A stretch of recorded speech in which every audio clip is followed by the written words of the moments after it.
So we finished up Acts 17. We saw that Paul had been preaching originally to the Thessalonians, then went on to the Bereans.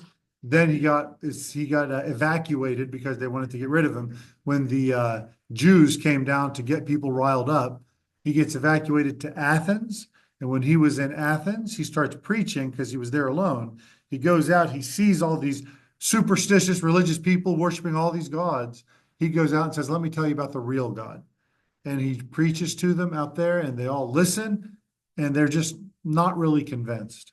So he doesn't stay there very long. We know of at least a few people that got saved there, but ultimately he continues on to Corinth. Okay. He didn't see the success that he had seen in other places where large amounts of people were saved. It's not why he left, but he also didn't want to cast his pearls before swine. He wasn't interested to people who didn't want to hear about Jesus. So he decides to go to Corinth. Do you guys know much about Corinth? Was it a righteous city full of holy people? No, it was a very wicked city, the worst of the worst, essentially what you might call Sin City. All right. Everyone there, like Vegas, right? But no, this city, everything about it was corrupt. The rich people were corrupt. The poor people were corrupt. The slaves were corrupt. If you wanted to have practice any religion there were all kinds of immoral, lewd, sexual practices.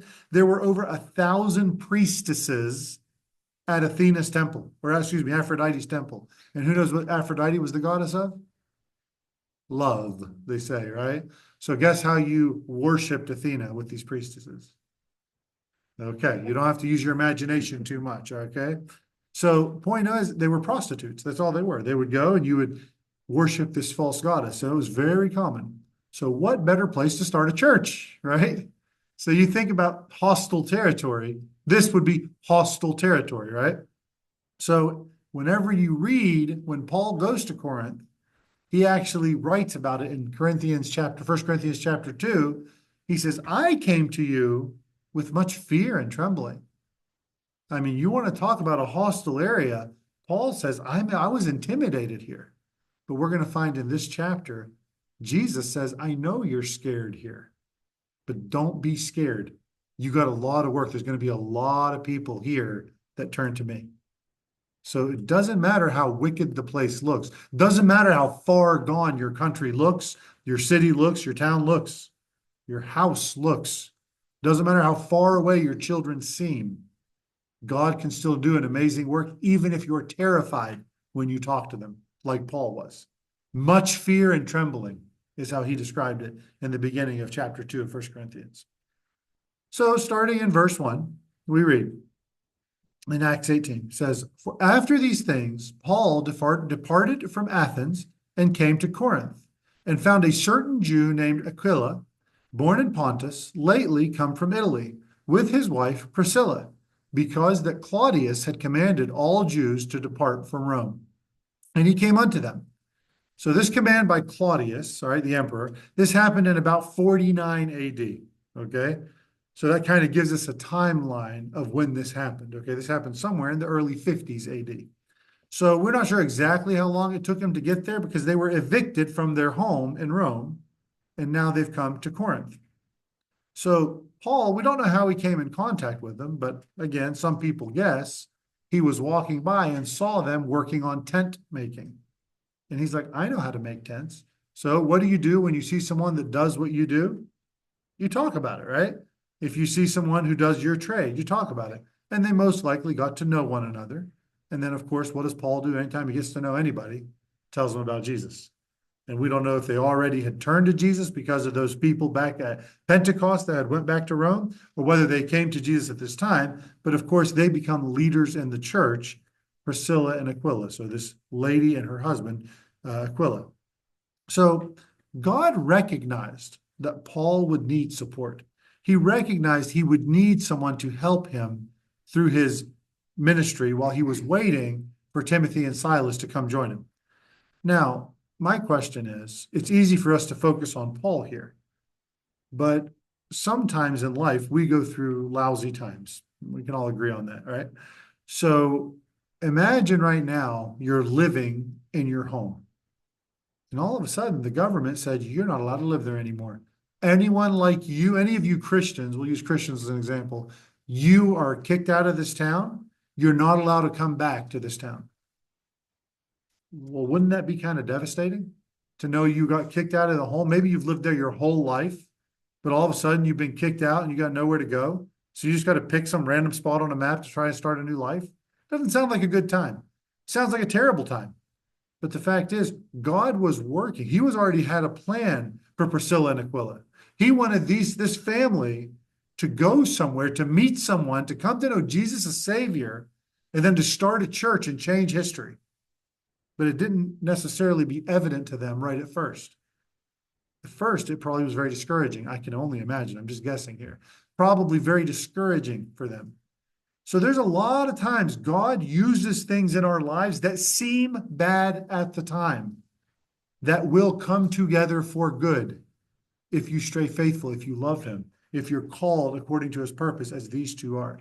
There are going to be some rough parts of the road, but that's okay. God can use it. Now, we have to trust in God. We have to trust that he has our best interest at heart and submit to his will, even when bad things happen. And Priscilla and Aquila, again, God would use them very powerfully. All right.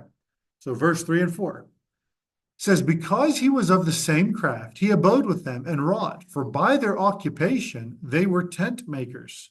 And he reasoned in the synagogue every Sabbath and persuaded the Jews and the Greeks. So he worked all week, 6 days a week. Then he went on the Sabbath and started preaching. So again, Priscilla and Aquila, we don't know when they converted. I assume after he got there. But they again will become these respected church leaders. Now, Paul, he's still waiting for his missionary team to come with him. But he goes and he begins to publicly witness. He goes to the synagogue. And by the way, when I say tent making, what do you guys think of? Up tent. Giant. Pub tent? Big giant tent? And you think of like canvas maybe? Big rolls? That's not how tents were made back then. Tents were made from animal skins. Strips of goat hair, right? So as you know, goats are not that big, but you're going to take these flat strips of goat and stitch them together, right? The skins of the goat, stitch them together and make these huge areas. And it took a lot of skill and a lot of time. Now, the plus side was goats were frequently used in sacrifice. So there was plentiful goat skins, but it still was meticulous work. And you had to do a lot of training and tanning and other things in order to do it. So it wasn't some easy job, and everyone had their own secrets of the trade. So that's why I said there maybe started with a discussion about how they're making the tents. And next thing you know, they end up having this common connection. Because let me tell you something, there's nothing that will draw you closer to someone else like working with them.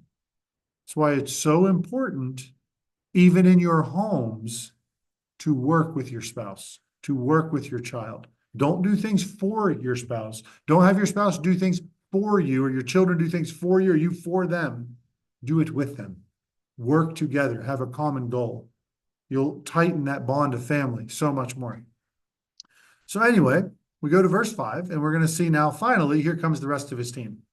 So, and when Silas and Timotheus were come from Macedonia, Paul was pressed in the Spirit and testified to the Jews that Jesus was Christ. And when they opposed themselves and blasphemed, he shook his raiment and said unto them, your blood be upon your own heads. I am clean. From henceforth, I will go to the Gentiles. So Timothy and Silas, they had showed up, and Paul had been out preaching to these people, reasoning to them through the scriptures. But now that they're here, he's like, guys, the person I'm reasoning to you about is Jesus Christ. He is the fulfillment of the scriptures. And unfortunately, what did they do? They started saying evil things about Jesus. They started blaspheming Jesus, which means they're blaspheming God. So when Timothy and Silas came to him, do you think this is very discouraging to see again the Jews not turn to Christ? But Timothy and Silas had brought a gift to Paul. The gift was that the other churches he had started, the one in Thessalonica, was thriving. The other gift was that the church in Philippi, the other churches he had started, they not only were thriving, they sent him financial means. Remember, he's working as a tent maker because he needs to fund himself. He needs to work. And here comes the church of the Philippians saying, hey, we support your ministry. You've changed our lives. Here's some money. Go change other people's lives. Guys, I cannot tell you how important it is to give to the ministry. I don't mean give to the preacher. I mean give to the ministry. The preachers, right, at your churches, they need to make a living too, right? If you work, you get paid. If you work for God, you should be fed, right? The Bible talks about this. But the fact of the matter is, if you see God working, if you see a ministry that God is using, that He's used maybe to reach you, support that ministry if you can. If you see that, my goodness, this guy is out here handing out tracts, and this guy has been laughed at, spit at, but I noticed a few people took the tracts, and I think what he's doing is so important. Go stand with him for a minute. Stand with him and say, no, I put my hand in your hand. We're working on this together. Leave a few dollars for him. Pay for his lunch. Bring him a drink. Find that lady who's out there witnessing to these young mothers, like over here, right? Where they're trying to help these people who are considering abortion. They're saying, no, there's a better way. Come to Jesus and we'll help you through this time. If you believe in that, you see God's working. Work with him. Give to him. The Philippians, they sent this gift. They helped give Paul the freedom to go out and to preach because he didn't have to focus so much on the tent making to support himself. So again, they didn't know that he was supporting himself, but regardless, he was very grateful for the gift. How do I know that? In Philippians 4:15, he didn't forget about it. This was years later. He wrote to them. He says, you Philippians know also that in the beginning of the gospel, when I departed from Macedonia, he's talking about back when I first met you and I left Macedonia, no church communicated with me as concerning giving and receiving. Nobody asked me about the finances, not one church, but you only. You guys cared about my financial needs. He remembered the Philippians for this. For even in Thessalonica, you sent once and again to my necessity, not because I desire a gift, but I desire fruit that you may abound to your account. God sees when you support his ministry. If you hear that somebody's going to jail or prison, are you saying, hey, brother, sister, Ginger goes, I think, Dale goes, did you ever say, can you please reach out to me? Let me know before you go. I want to spend 10 minutes in prayer before you get there. Send me a text so I know that's when I need to be praying. I mean, you can pray now, and God can bless it then. But do you actually, do you know how encouraging it is when you're walking into an area of the enemy and you know somebody is there on their knees praying for you? The prayers of a righteous man availeth much. It's not that Paul was begging for their money. He tells them as much. He's like, but to know that you cared, to know that you were behind me, I know God's going to reward you for that. And that gives me joy to know that you're taking part in my ministry. And guys, it does not have to be money. Money is great. You can use money. It's a tool, but it can be prayer. It can just be encouragement. There's so many ways to support ministries. So he also mentioned to the Corinthians, remember, he's tent making in Corinth, and a lot of people are coming to the faith, but he didn't take a penny from the Corinthians. So in the 2 Corinthians chapter 11, verse 9, he says, when I was present with you and wanted, I was chargeable to no man. For that which was lacking to me, the brethren which came from Macedonia, that's the Timothy and Silas, who brought to me from the Philippians, they supplied. And in all things, I have kept myself from being burdensome to you. So will I keep myself. So Paul, he would never ask for a penny from anyone, but he was grateful when he received it, not because he wanted it, but because he wanted them blessed for it. He wanted to see God bless them because they're willing to give. So Paul felt obligated to do one thing, spread the good news of Jesus. And because his people were so near and dear to his heart, the Jews, he felt obligated to take the message to them first. But they're becoming less and less responsive. From the time of Pentecost till now, there was groups that always believed, but now they're becoming less and less willing to believe the good news. So in the Old Testament, in Ezekiel chapter 3, he talks to Ezekiel. God says, son of man, right? If you see a sinner in his sin, you see that they're sinning, that they're going to die, and you don't warn them, it's on you. But if you warn them and they don't listen, it's on them. So Paul says, guys, this is not on me. I've told you the truth. It's on you. I've put it, and let your own guilt be on your head, your judgment that's going to come upon you. I am innocent of it. you're rejecting, that's on you. So in verse 7, he then says, and he departed thence and went into a certain man's house, named Justus, one that worshiped God, whose house joined hard to the synagogue. So there was a guy lived right, the same wall of the synagogue was the wall to his house. They shared a wall, okay? And this guy lived right next to it. And of course, what is Paul going to do? He's going to preach. Well, guess who's always at the synagogue? The ruler of the synagogue, the chief ruler, the main guy in charge of the synagogue. So verse 8 says, and Crispus, the chief ruler of the synagogue, believed on the Lord with all his house. And many of the Corinthians hearing believed and were baptized. So we see that many of them were baptized, but who did the baptizing? It wasn't Paul. Only 2 people in Corinth were ever baptized by Paul. One of them is Crispus, right? So he mentions Crispus and Gaius whenever he's writing his letter to the Corinthians. He's like, guys, I didn't come to baptize. I'm not here to baptize. I don't care about who dunked you in the water. You're doing that as a sign of who dunked you in the Spirit. You're doing that as a sign of what Jesus did for you. You're being put in the water. It doesn't matter who did this for you. Whether it was me, I only baptized these 2 guys, whether it was Peter, whether it was Apollos, none of that matters. So he goes and he starts saying, we're not here to divide. We're here to spread the gospel. So he convinces Crispus, the chief ruler of the synagogue, well, how long do you think the people in the synagogue who didn't accept Jesus were interested in keeping Crispus as the ruler of the synagogue now that he believes in Jesus? They didn't want him around very long, right? So by the end of this chapter, we're going to see that there's a different ruler of the synagogue. They kicked this guy out, right? It would seem.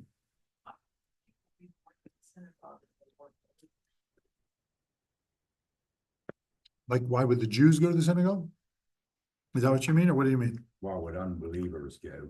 So unbelievers, as in, when I say unbelievers, I'm talking about people who don't accept Jesus Christ.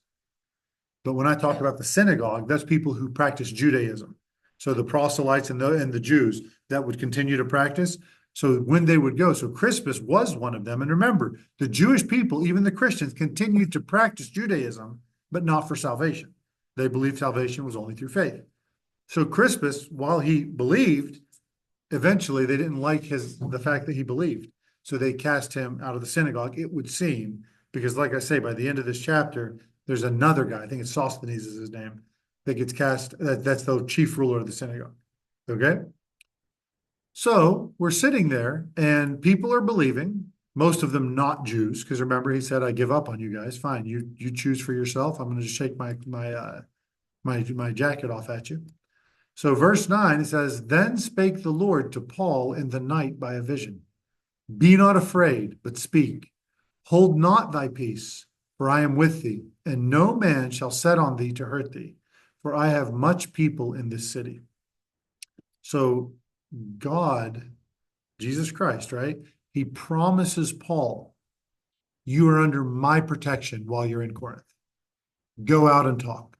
Even though the Jews are rejecting you, because remember, Paul, he didn't die from his stoning, but I can't imagine it felt very good, right? He got chased out of city. He had to be lowered through baskets. Everywhere he's went, he's been chased out of, been beaten, just horrible experiences that he recounts in some of his letters.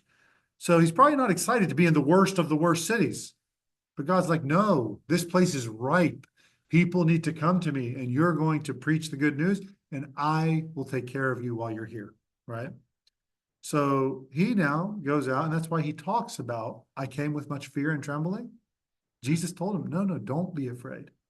Just tell people about me, and you'll see the work that I'm going to do, right? So one of the most wicked cities in the world, and people desperately need Jesus and will respond. This should give you great encouragement if you're worried about your kids or your grandkids or your nephews or your nieces or your parents or whoever's lost. Just because they live evil lives, God can still work.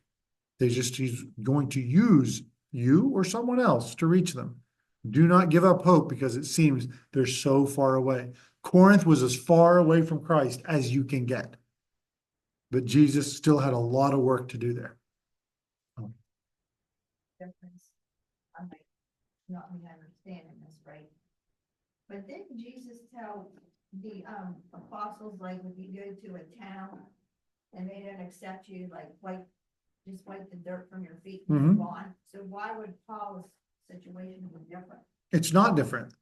It's He's not, just choosing to keep getting stoned? no, no, I no. mean, he's choosing to. He would go to all these cities and he would preach to the Jews. And the Jews, some would accept, but most would reject, right? And then he would preach to the Gentiles in the same city. And many of the Gentiles would come to salvation. So tons of people were getting saved, but each time he went to the Jews, fewer and fewer Jews were turning to salvation, right? So when a whole city of the Jews only, so when Jesus said that, he said it to his apostles, saying, go to this Jewish city and that Jewish city. And if the city as a whole rejects you, shake the dust off your feet. Their judgment is on them, right? But Paul, he says just to the Jews, your judgment's on you, but he doesn't abandon the whole city, right? He goes to the Gentiles within the city. So he shakes the dust off his shirt saying, none of this is on me. It's all on you. Does that make sense? So tell me what more, what else, what other question? What am I not making sense? The difference, I guess. There is no difference. The whole idea again is you by the shaking of the dust off your feet or the dust off his jacket. It is symbolic. It's symbolic to say that I tried to clean you. I tried to give you the truth. And you wanted nothing to do with me. So all of this, I don't take any of this guilt with me. All the dirt that's on you that I tried to help you clean, and you refused it, none of your dirt came on me. I am clean of your mistakes, of your filth. Does that make sense? Yeah. Okay. Words of Paul. Yeah. So again, this most wicked city in the world, they need Jesus. And God can still work no matter how wicked people are. Okay. The field is just ripe for the harvest. So verse 11, it says, and he continued there for how long? 1 year and 6 months. We don't know how long he was there before this part, but he stayed there for 1.5 years. That's longer than he stayed almost anywhere else, teaching the word of God among them. Think about this. Jesus said, I'm going to protect you in the worst of the worst cities. And for 18 months, not an issue, right? And now we're going to see an issue arise, and we'll see how that trial goes. Remember, the new leader of the synagogue, he wants to see Paul kicked out, killed, whatever he's got to do, just like all the other cities Paul's been in. So now we're going to see what happens with the deputy. So in verse 12 says, and when Gallio was the deputy of Achaia, the Jews made insurrection with one accord against Paul and brought him to the judgment seat. All the Jews brought Paul. He's going down now, right? Because it's all the Jews versus Paul and Jesus. Let's see how it ends up. So he says, saying, this fellow persuades men to worship God contrary to the law. He's trying to break our law and making us worship God some weird way, right? And by the way, this judgment seat that he was at, you can still go to Corinth today and visit this judgment seat. It's still there. So he preached for 18 months and they had not been able to silence him. They finally get every Jew in town together to take Paul down. But they just forgot who had Paul's back, right? It was Jesus. So you plus Jesus versus what? What can Jesus, how many bad guys can Jesus take? All of them, the entire planet, right? The entire universe, not a problem for him, okay? So it's funny, the only thing that for 1.5 years, Paul was there and they could find nothing to accuse him of, except for he's trying to teach us some new religion. Like that's the only thing they could accuse him of, which kind of makes me a little bit embarrassed. I started thinking about this. I said, if somebody were to closely monitor me day and night for 18 months, they'd probably have all kinds of stuff they could use against me, right? They could say, this guy doesn't drive this way. This guy gets angry. This guy yells at the person who cut him off. But with Paul, they could say nothing except he's just trying to get us to worship in a different way. So Paul, he's going to try to defend himself. But wait a minute. Didn't Jesus say that I won't let anything happen to you? Does Paul even need to defend himself? Well, he's going to try. We'll see. When Paul, verse 14, was now about to open his mouth, he's about to say, hey, listen, I haven't done anything wrong. Gallio said to the Jews, he's interrupted by the ruler of the area. He says, guys, if it was a matter of wrong or wicked lewdness, if he had done something, Oh, you Jews, reasons would that I should bear with you. I'd listen to what you had to say. But if it's a question of words and names and of your law, look ye to it. For I will be no judge of such matters. Now that's a big deal. He just gave them the right to judge Paul according to their own opinions, right? He says, if it's your issue, you guys deal with it. Don't bring him to me. Now, do you guys think the Jews would think to do nice things for Paul? Or no, they want to beat him up, right? They want to get rid of him. So you would think this is bad news for Paul.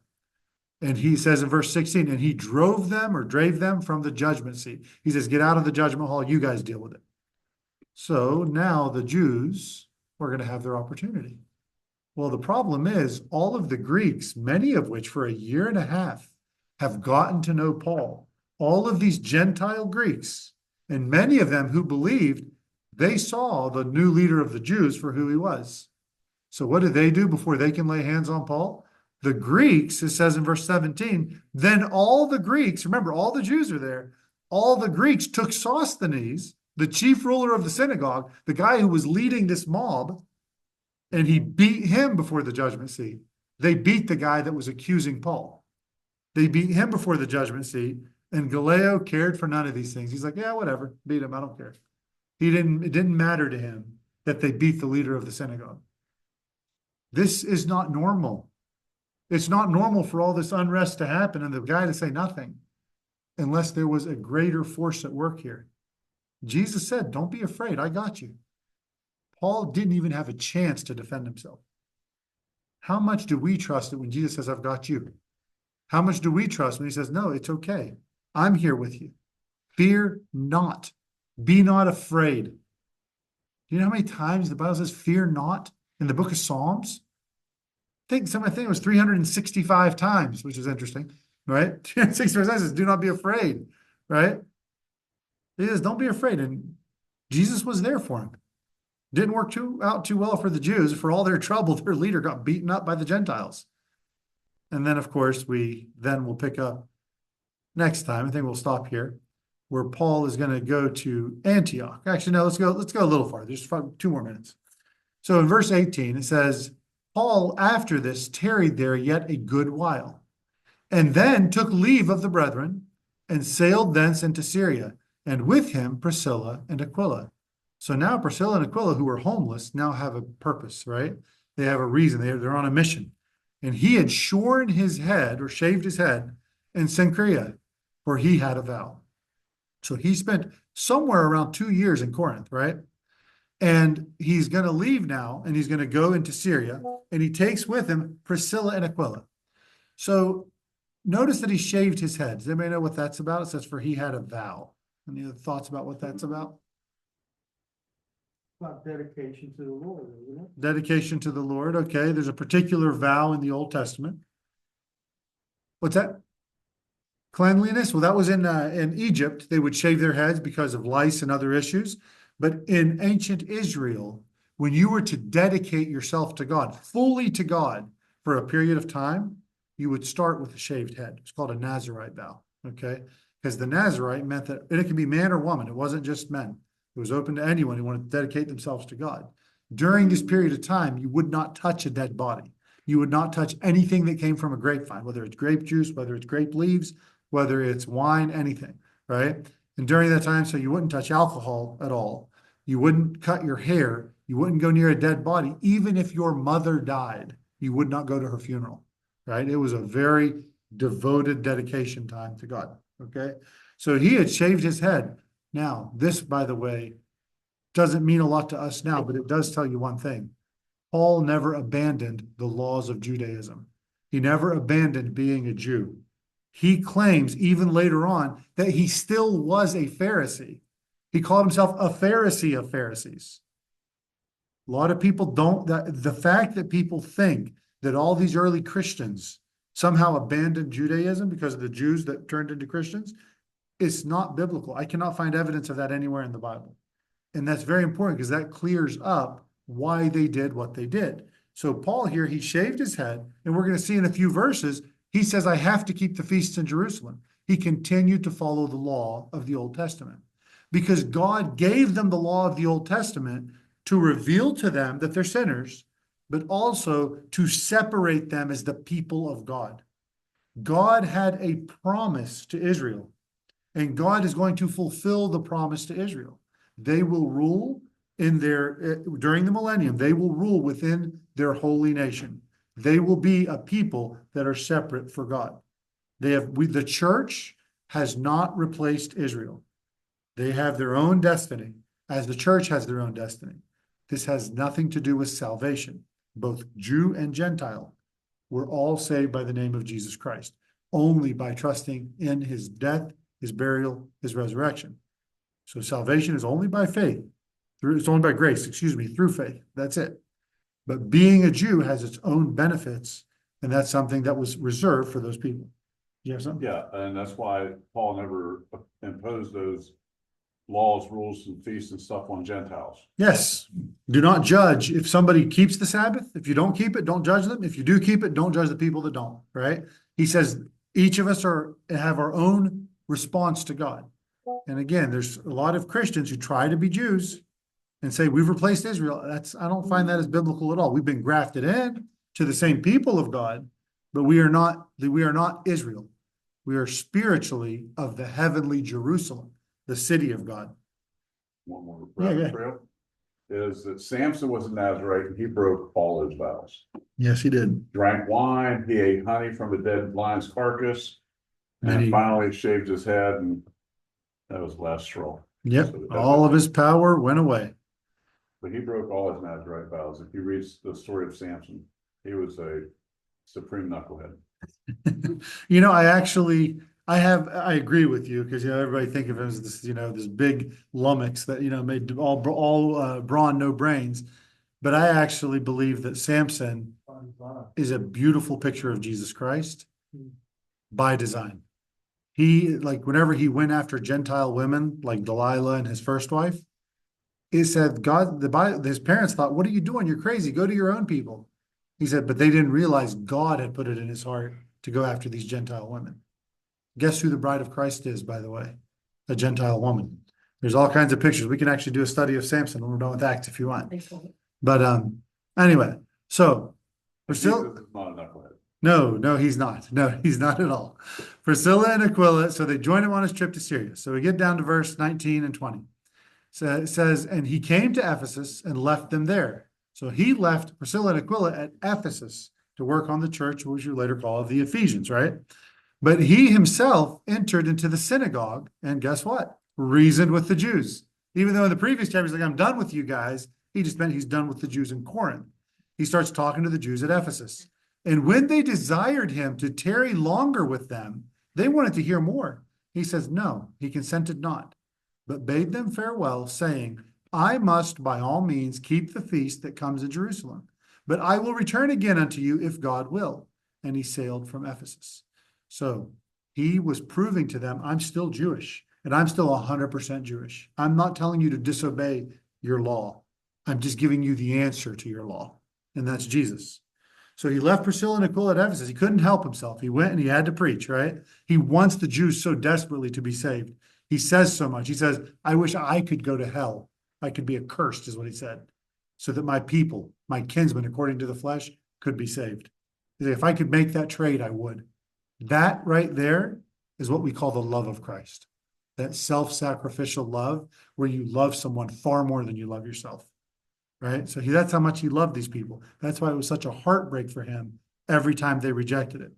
So they wanted to hear more. And he's like, I'm not going to give up on you. I'll come back if I can. If God allows me, I'll be back. So he's going to keep the feast. And then we'll end with these last two verses. It says, when he had landed at Caesarea and gone up and saluted the church. Caesarea is the port that is nearest to Jerusalem. So he had landed at Jerusalem. He says they'd gone up and he saluted the church and he went down to Antioch. And after he had spent some time there, he departed and went over all the country of Galatia and Phrygia in order, strengthening all the disciples.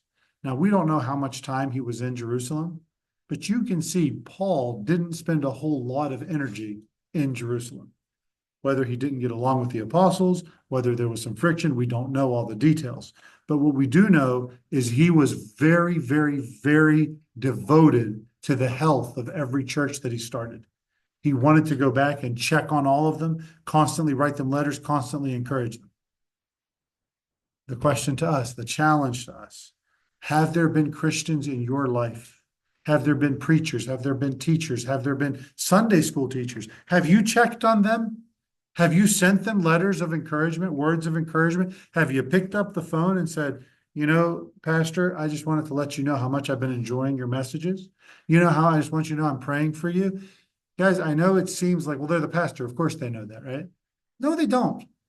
Go, like, reach out and tell them, say, you know, I really think what you've done, what you're doing with this church or whatever, you know, ministry you're talking about, it's so inspiring. When you hear about someone, like we said, going to prison, whatever, have you lifted them up? Paul went around and he went to every place he had been. He wants to encourage them. And when they sent him, remember, any kind of encouragement, whether by prayer or words or deeds, he never forgot it. He always remembered. He was always thanking them for how encouraging they were. You want us to tell you how encouraging you are? Oh, I already know how encouraging I am. But I'm not talking about me here. But oh, there's nothing subliminal about it. But no, I'm being serious. If you actually think about it, think of every church you've been to. If you throughout the course of your life, if it has blessed you, if any Christian has blessed you, if grandma has blessed you, it's okay to tell them, thank you. You really have inspired me. You've helped me. You've let me walk closer to Christ. Most people don't hear that, especially Christians. We don't encourage one another like we ought to. And I've said to you, since you're being subliminal, I have said to you many times, and I mean it, I'm so inspired by the fact that, you know, you've gone through so many health things and whatever, and you turn and you still put your faith in God. You never waver in that. But that's the thing. Most people don't hear that.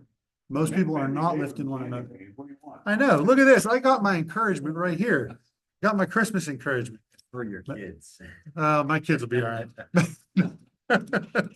All right, guys. Well, we'll stop there. Any final questions or comments before we go on? All right, we'll go. Yeah, what's up?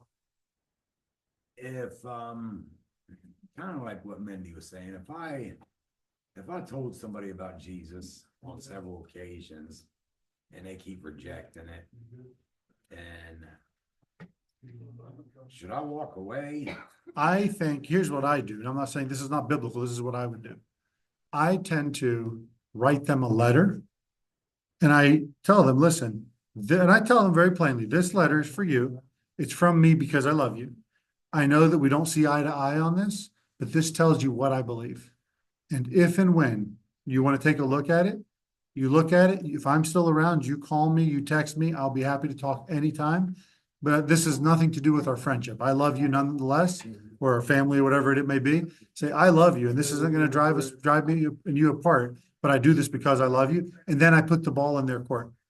If you bring it back up to me, we'll talk about it. But no, I don't cast my pearls before swine. I've told them in person, Mhm. and the big thing is she got a nephew that's gay, Mhm. and I was telling her that her encouragement is sending him to hell. And Turned her off to you. she was turned off even before that, Yeah, but yeah, she don't want to hear nothing about Jesus. that's fine. And I would tell her, say, okay, say, I won't bring it up again, but here's a letter showing you where I believe what we all need. And if and when you do want to talk about it, I'm here. But I love you too much to drive this between us. But I love you too much to not tell you. So that's why I told you, and I'm sorry it offended you. But do I still associate with I it? think so. I have no problem with associating. Jesus associated with people who ultimately rejected him. He associated with Judas up till the end, right? Even after Judas kissed him, what did he do? He says, betray thou the Son of Man with a kiss, like, friend, why have you come? Remember, he called him a friend up to the end. It was his friend that betrayed him, and he knew he was going to betray him. Yeah, But Jesus still considered. he was perfect man. That's true. So we can strive to be more like Makes it hard. Is that Alright. what you're saying came from the kiss of death? a kiss of death. May very well, may be. I'm not sure. I'd have to look into that.